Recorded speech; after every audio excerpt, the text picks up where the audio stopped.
You had 5 people given immunity deals, as a result of your so-called mistake, which brought it home. But there was a lot of time that he was given to exploit the issue, which has been a major issue in the campaign, and it went unused. He went back to the taxes and playing defense on that. We've got Trump speaking to our own Sean Hannity.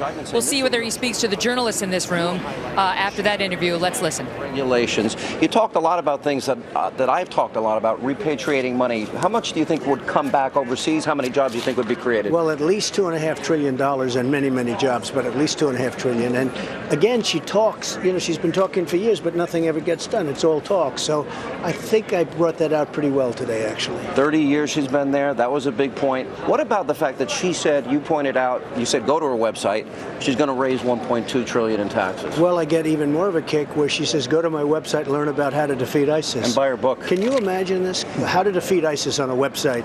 And that's not the way to defeat ISIS, believe me. How do you think General George Patton would feel about that? Go to his website. Do you think he'd have a website saying how he's going to defeat the enemy?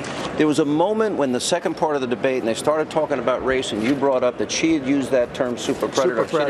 Because she tried to play the race card, which her ads have done. Has that bothered you in the course of this campaign? She used the word, well, she's taken very dishonest ads. She's a very dishonest person. She took and used the word super predator about young black men. And I think it's a terrible term, and they don't like it. And people, I guess, maybe they forget, maybe they don't forget.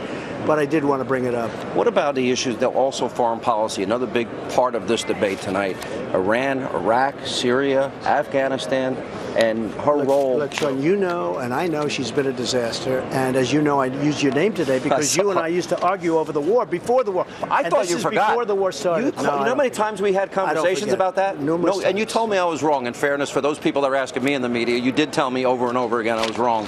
And we did have passion, but it was a respectful debate. And it was respectful, and I understood where you were coming from, but I was against the war. I thought it would destabilize the Middle East.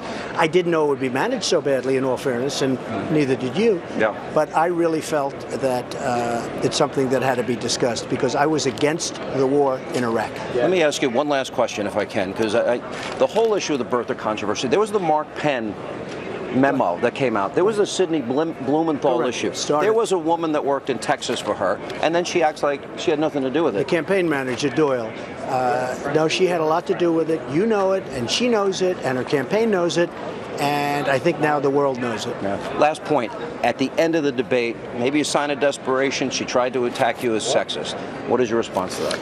Well, I didn't want to say her husband was in the room along with her daughter, who I think is a very nice young lady, and I didn't want to say what I was going to say about what's been going on in their life. So I decided not to say it. I thought it would be very disrespectful to Chelsea and maybe to the family, but she said very bad things about me. I mean, worse than what she said. She's taking these phony ads, spending hundreds of millions of dollars on phony ads, and I think it's a disgrace that she's allowed to do. Last question about her and you and your differences.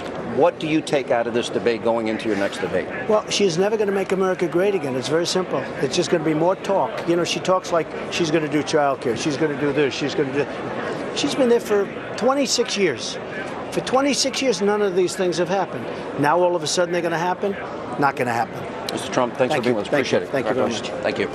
I think very well. And Sean Hannity speaking to Donald Trump moments after the debate, which is something we've seen from Trump in the past.